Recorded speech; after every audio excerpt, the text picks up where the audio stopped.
नमस्कार, मेरा नाम है जयंती झा और आप देख रहे हैं राष्ट्रीय समाचार। पहले एक नजर हेडलाइंस पर।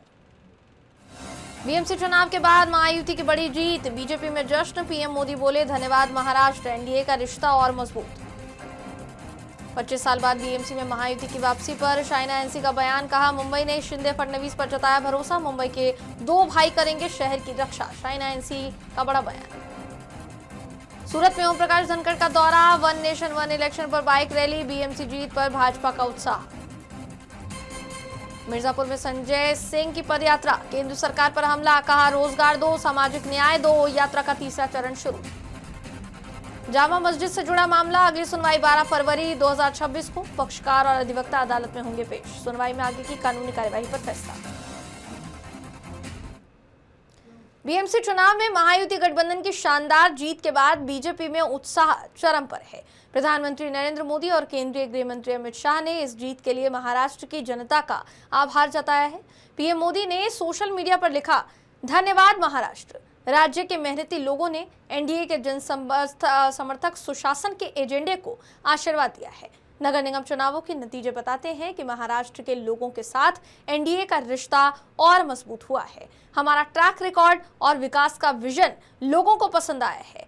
वहीं केंद्रीय गृह मंत्री अमित शाह का भी बयान सामने आया, जिसमें उन्होंने कहा कि महाराष्ट्र के नगर निगम चुनावों में भाजपा शिवसेना गठबंधन की प्रचंड जीत प्रधानमंत्री नरेंद्र मोदी के नेतृत्व वाली एनडीए की विकास की नीति पर जनता के अटूट विश्वास को दर्शाती है। उन्होंने इसे महायुति सरकार द्वारा किए गए विकास और जन कल्याणकारी कार्यों पर जनता की मुहर बताते हुए मुख्यमंत्री देवेंद्र फडणवीस, उप मुख्यमंत्री एकनाथ शिंदे, भाजपा प्रदेश अध्यक्ष रविंद्र चौहान और सभी कार्यकर्ताओं को जीत की बधाई दी। शिवसेना नेता शाइना एनसी ने बीएमसी चुनाव नतीजों पर प्रतिक्रिया देते हुए कहा है कि 25 साल बाद महायुति का महापौर बनना एक बड़ी उपलब्धि है। उन्होंने मुंबई के लोगों का आभार जताते हुए कहा कि जनता ने उनके नेताओं एकनाथ शिंदे और देवेंद्र फडणवीस पर भरोसा जताया और उनके काम के आधार पर उन्हें वोट दिया है।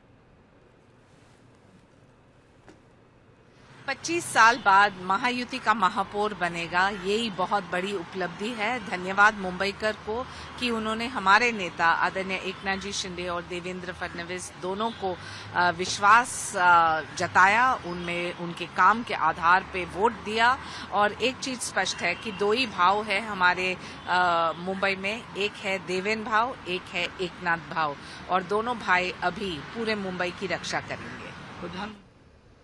16 जनवरी का दिन महाराष्ट्र के लिए एक अहम दिन रहा। महाराष्ट्र बीजेपी प्रदेश कार्यालय के बाहर मनपा चुनावों में जीत के बाद बीजेपी समर्थकों का उत्साह साफ तौर पर देखने को मिला। समर्थक मुख्यमंत्री देवेंद्र फडणवीस के नाम की प्लेट लेकर पहुंचे थे और उन्हें इस जीत का धुरंधर बताया गया। इसी दौरान एक और नेम प्लेट भी नजर आई, जिसमें लिखा था कि इस चुनाव में ठाकरे ब्रांड पूरी तरह से कमजोर पड़ गया है। वहीं समर्थकों के हाथों में एक नेम प्लेट पर यह संदेश भी दिखाई दिया कि मुंबई का महापौर मराठी मानुष ही होगा। बीजेपी मुख्यालय के ठीक सामने बनाए गए मंच पर पार्टी की ओर से एक बड़ा बैनर लगाया गया था और इस बैनर में लिखा गया था कि अब मुंबई भ्रष्टाचार के अभिशाप से राहत की सांस लेगी। बैनर पोस्टर पर यह भी संदेश दिया गया कि मुंबई के सेवक ही सच्चे नगर सेवक है। महाराष्ट्र में आज महाराष्ट्र में 29 महानगर पालिका के चुनाव में 25 जगह पर भारतीय जनता पार्टी और मित्रों का विजय हुआ है। महाराष्ट्र की जनता ने भारतीय जनता पार्टी पर पूर्ण विश्वास दिखाया है। हमारे अध्यक्ष रविंद्र चौहान जी के नेतृत्व में महाराष्ट्र का ये महाविजय महाराष्ट्र की जनता को और हमारे कार्यकर्ताओं को हम समर्पित करते हैं। मुंबई में भी एक बड़े विजय की ओर हम जा रहे हैं। यहां पर अभी काउंटिंग चल रहा है, लेकिन जो ट्रेंड्स है उसके आधार पर मैं कह सकता हूं मुंबई में पूर्ण बहुमत हमको मिलेगा। मुंबई में महापौर हमारा महायुति का बनेगा और मैं हमारे मुंबई के अध्यक्ष अमित साटम जी, इनको भी बहुत बहुत बधाई देता हूं। और साथ साथ मैं ये कहना चाहता हूं, ये जो विजय है महाराष्ट्र की जनता का हमारे प्रधानमंत्री मोदी जी पर जो विश्वास है, उस विश्वास की ये विजय है। इस देश में और महाराष्ट्र में प्रधानमंत्री मोदी जी ने जो विकास और विश्वास की राजनीति शुरू की है, उसका ये विजय है।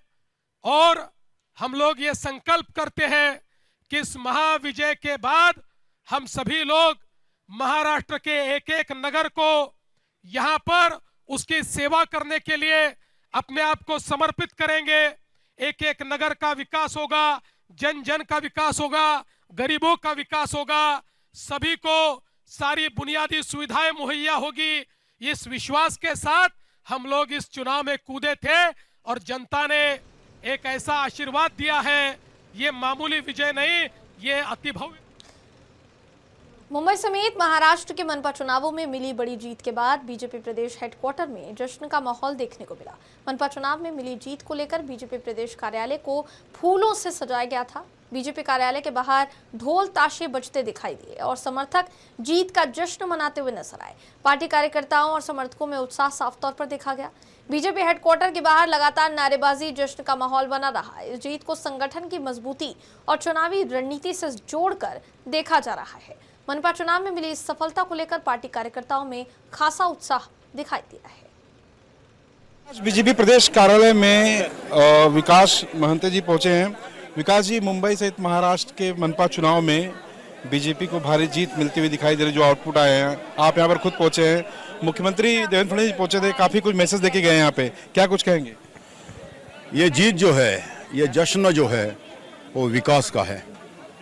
ये 5 साल में जो विकास हुआ हम इसकी कल्पना भी नहीं कर सकते।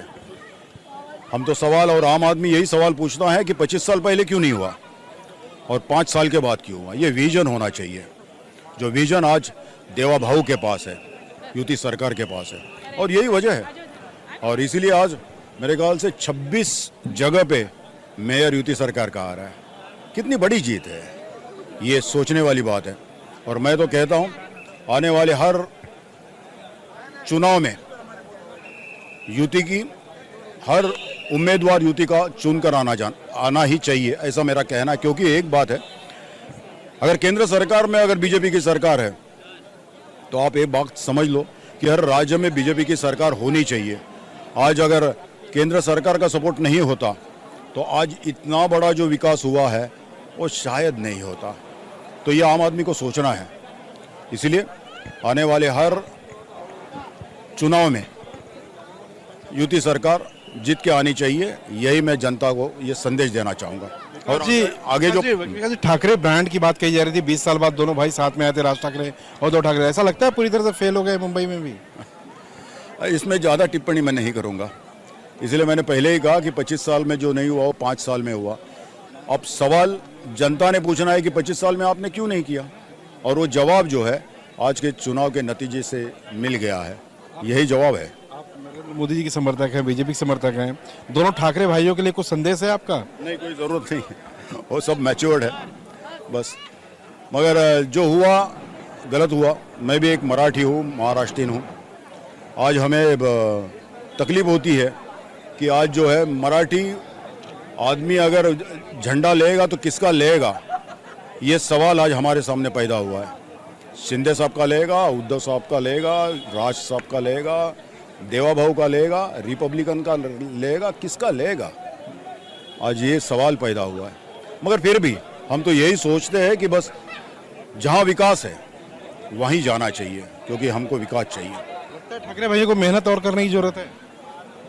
पता नहीं वो बहुत मैच्योर्ड है, तो वो सोचेंगे कि क्या करना चाहिए आज के नतीजे से। मेरे जैसा आम आदमी उनसे क्या कहे। चलो, बहुत बहुत। ये तो विकास जी जो हमसे बातचीत कर रहे थे, ये बीजेपी महाराष्ट्र प्रदेश का हेडक्वार्टर है, इनसे बातचीत करते हैं। बताइए कि भारी जीत मिली है, क्या कुछ कहेंगे? भारतीय जनता पार्टी की जीत तो ऐसे भी होने वाली थी। मेरा तो 100 क्रॉस करने का अनुमान था, लेकिन बहुत 25 जगह पे हम लोग जीते हैं, बहुत भारी बहुमत से जीते हैं।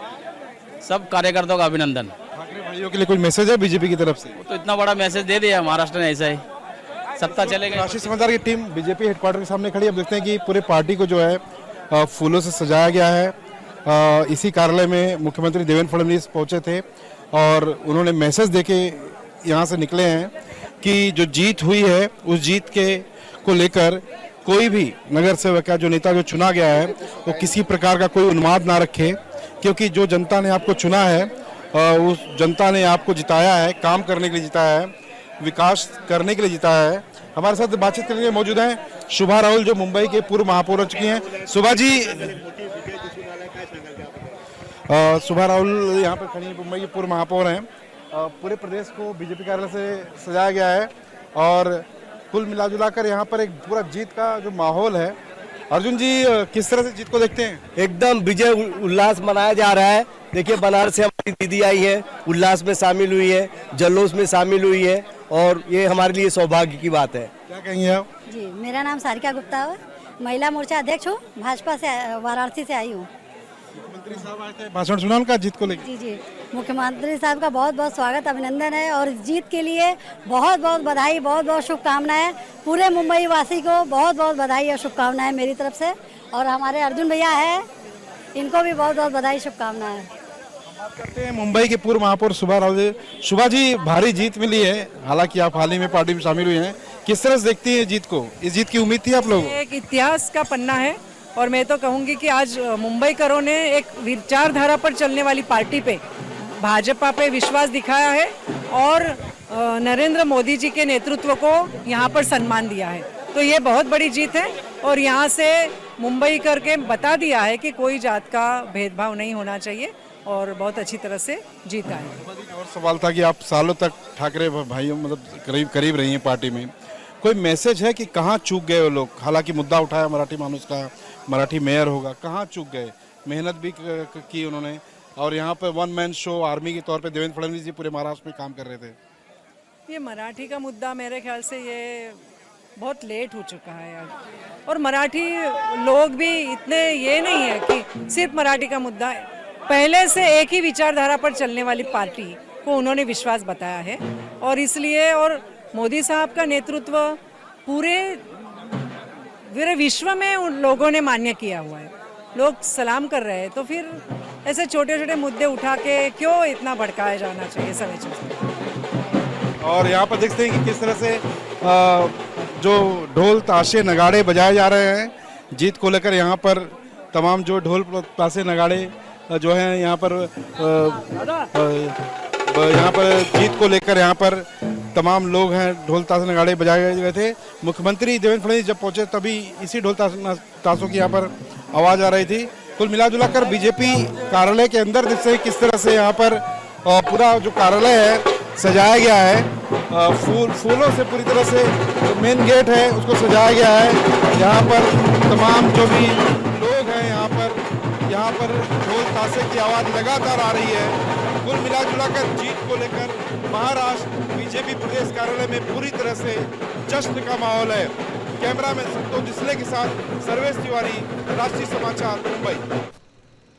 सूरत पहुंचे भारतीय जनता पार्टी के राष्ट्रीय सचिव ओम प्रकाश धनखड़ ने वन नेशन वन इलेक्शन को लेकर आयोजित विशेष जागरूकता कार्यक्रम में शिरकत की। इस अवसर पर सूरत शहर में वन नेशन वन इलेक्शन के समर्थन में एक विशाल बाइक रैली निकाली गई, जिसमें बड़ी संख्या में भाजपा कार्यकर्ता, युवा और आम नागरिक शामिल हुए। राष्ट्रीय समाचार से खास बातचीत में ओम प्रकाश धनखड़ ने कहा कि वन नेशन वन इलेक्शन से देश को आर्थिक मजबूती मिलेगी, विकास कार्यों में तेजी आएगी और बार बार होने वाले चुनावों से होने वाले खर्च से निजात मिलेगी। उन्होंने विपक्ष पर निशाना साधते हुए ये भी कहा कि ये भ्रम फैलाया जा रहा है कि इससे एक ही पार्टी की सरकार बनेगी, जबकि सच्चाई ये है कि इससे सिर्फ व्यवस्था मजबूत होगी और लोकतंत्र ज्यादा सशक्त बनेगा। आज जो है FOSTA, south Gujarat chamber of commerce, south Gujarat textile processing association, इन सब ने एक राष्ट्र एक चुनाव को लेकर एक कार्यक्रम रखा है। उसी में शामिल होने के लिए मैं आज सूरत में आया हूं और इन संगठनों की बहुत बड़ी ये अच्छी पहल है। इसके लिए सब संगठनों को साधुवाद देता हूं, क्योंकि देश में बार बार चुनाव होने के कारण से आर्थिक संसाधन बहुत ज़्यादा लग रहे हैं, मानव संसाधन बहुत ज़्यादा लग रहे हैं, पर्यावरण की कठिनाइयाँ उत्पन्न होती हैं और सारी की सारी इकोनॉमी पांचबोर्ड में आती है। अब मोटे तौर पर अगर मुझे कहना हो तो जो रामनाथ कोविंद कमेटी बनी थी जिसमें सभी दलों के प्रतिनिधि थे, तो उन्होंने ये कहा था कि अगर एक साथ चुनाव होने लग जाए विधानसभा और लोकसभा के तो 1.5% हमारा जीडीपी बढ़ेगा। अभी हमारा जीडीपी 378 लाख करोड़ के लगभग है, तो 5.5 लाख करोड़ की जो है वो एक तरह से इकोनॉमी हमारी पुष्ट करेगी, जीडीपी बढ़ जाएगा। उन्होंने कहा कि अगर एक साथ चुनाव होते हैं लोकसभा विधानसभा के तो हमारा खर्च जो है 1/3 कम हो जाएगा, क्योंकि एमएलए एमपी एक साथ चलने लगेंगे तो एक बोर्ड पे ही नाम आ जाएगा, एक ही उसमें होर्डिंग में काम चल जाएगा, एक ही तरह के इश्तिहार में काम चल जाएगा, तो उसके कारण से एक जनसभा में काम चल जाएगा, तो 30% खर्चे पे कमी आएगी। उनका अनुमान है कि देश में अभी चुनाव पर 4 लाख करोड़ से 7 लाख करोड़ तक खर्च होता है, 1/3 बचत होती है, तो मैं 4.5 लाख करोड़ निचली साइड ले लूँ तो 1.5 लाख करोड़ की बचत होगी। 15 राज्य जो हैं उनका बजट 1.5 लाख करोड़ से कम है। फिर आप देखेंगे कि मानव संसाधन 10 लाख बूथ हैं देश में और 1.5 करोड़ कर्मचारी काम करते हैं चुनाव में, और उनके कम से कम 1 हफ्ता लगता है, तो 10.5 करोड़ कार्य दिवस उनके लग जाते हैं, और हर पार्टी के 15 आदमी लगते हैं कम से कम। 1 महीना प्रचार करते हैं, 126 करोड़ कार्य दिवस उनके लग जाते हैं, 136 करोड़ कार्य दिवस लगते हैं 5, और उस आज एक आदमी की औसत आमदनी भारत में इक्वल बांटूं तो 1600 रुपये प्रति व्यक्ति है। ये कमाई नहीं है, उसकी जो जीडीपी का हिस्सा है वो है 60 करोड़ लोगों का। कमाई पे जाएंगे तो वो सब में बांटेंगे, काम होते हैं, तो 1600 से इसको मल्टीप्लाई करें तो ये 2 लाख करोड़ से ज़्यादा की राशि है, 2,18,400 करोड़ है। ये बचत होगी इतना मानव संसाधनों की। फिर सारी इकोनॉमी पाँच मोड में आ जाती है कि भाई चुनाव हो रहे हैं, अभी ये काम नहीं हो सकता, चुनाव हो रहे हैं, अभी ये काम नहीं हो सकता, अभी टेंडर नहीं हो सकता, अभी सड़क नहीं बन सकती, अभी नहर नहीं बन सकती, अभी बिल्डिंग का काम नहीं हो सकता। तो उसके कारण से क्या होता है कि आज जो हमारा जीडीपी जैसे मैंने कहा 378 लाख करोड़ का है, तो एक मोटा हिसाब लगाओ 365 लाख करोड़ भी हो तो रोज का लाख करोड़ होता है, और 40 दिन की आचार संहिता होती है। लाख करोड़ से ऊपर का हर दिन का नुकसान होता है भाई साहब, और मान लो पूरा नहीं भी होता, इसका 5वां हिस्सा मान ले, बहुत सारी गतिविधि चलती रहती है, तो भी कम से कम 8 लाख करोड़ का नुकसान होता है 40 दिनों में।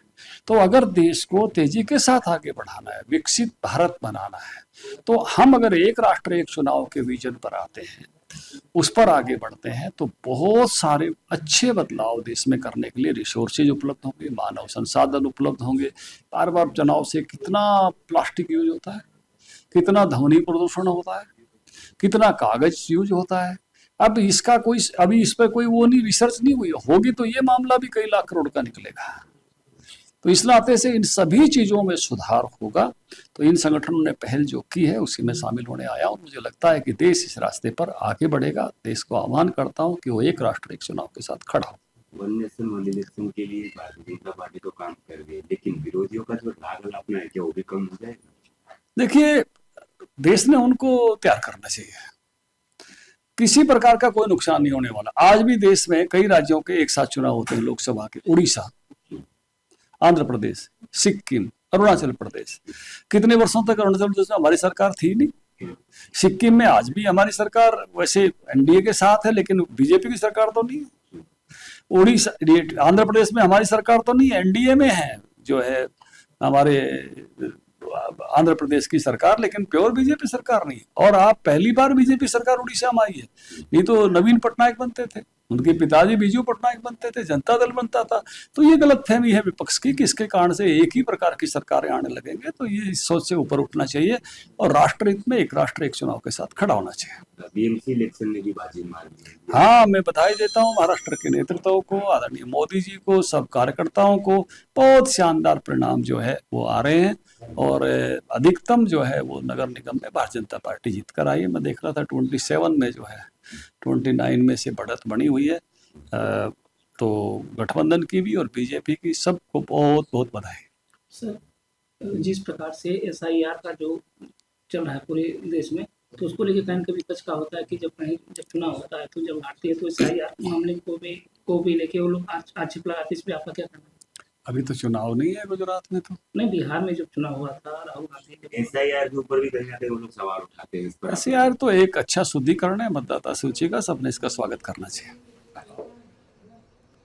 सूरत शहर के गोडादरा इलाके से एक बेहद गंभीर और सनसनीखेज मामला सामने आया है, जहां मामूली शक और पुरानी रंजिश के चलते बीती रात एक युवक पर सरेआम फायरिंग की गई। 15 जनवरी की रात प्रियंका सोसाइटी से कलकुंज सोसाइटी जाने वाले रास्ते पर आरोपी लकी और उसके साथियों ने चिराग गजेंद्र भाई गोढकिया से गाली गलौज और मारपीट के बाद देसी तमंचे से एक राउंड फायरिंग कर दी, जिससे गोली उनके पेट के दाहिने हिस्से में लगी। गंभीर रूप से वो घायल हो गए। वारदात के बाद इलाके में दहशत फैल गई और आरोपी मौके से फरार हो गया। घटना की गंभीरता को देखते हुए गोडादरा पुलिस ने सीसीटीवी फुटेज, तकनीकी सर्विलांस और मुखबिरों की सूचना के आधार पर निखिल राठौड़ समेत 4 आरोपियों को गिरफ्तार कर लिया है, जबकि अन्य फरार आरोपियों की तलाश जारी है। मामले में आर्म्स एक्ट समेत भारतीय न्याय संहिता की गंभीर धाराओं के तहत केस दर्ज कर लिया गया है और आगे की जांच की जा रही है। गोडादरा पुलिस थाने में कैलाश भाई करके एक व्यक्ति ने अपनी फरियाद एफआईआर करवाई है, जिसमें अपने बहनोई है चिराग भाई धोकड़िया, उनके साथ वो कल आसपास मंदिर के पास हाजिर थे। उस दरमियान 4 से 5 अननोन पर्सन ने उनके जो बहनोई है उसके ऊपर फायरिंग किया था, जिसकी वजह से उनके बहनोई चिराग भाई इंजर्ड हुए थे और हाल वो हॉस्पिटलाइज है। पुलिस ने तुरंत एफआईआर दर्ज करके उसकी तहकीकात की थी और सीसीटीवी और ह्यूमन इंटेलिजेंस के आधार पर कुल पुलिस ने 5 आरोपियों को अरेस्ट किया है। जेतपुर नवागढ़ इलाके में पीजीवीसीएल द्वारा स्मार्ट मीटर लगाए जाने को लेकर विवाद अब गहराता जा रहा है। नवागढ़ टेक्सटाइल मार्केट के व्यापारियों का आरोप है कि पीजीवीसीएल का कॉन्ट्रैक्टर उनकी जानकारी और अनुमति के बिना पुराने मीटर हटाकर स्मार्ट मीटर लगा रहा था।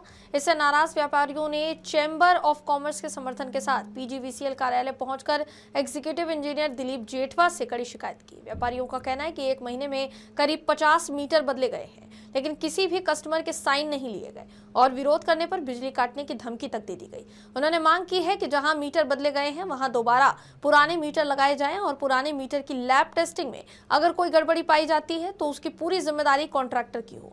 वहीं पीजीवीसीएल अधिकारियों ने आश्वासन दिया कि कॉन्ट्रैक्टर को सख्त हिदायत दी जाएगी और बिना सहमति मीटर बदलने पर कार्रवाई होगी। अधिकारियों ने यह भी कहा कि स्मार्ट मीटर को लेकर ग्राहकों की संतुष्टि के लिए पैरेलल मीटर लगाने का विकल्प अपनाया जाए। फिलहाल व्यापारियों ने साफ चेतावनी दी है कि जब तक उनकी मांगे नहीं मानी जाती वो बिजली बिल का भुगतान नहीं करेंगे।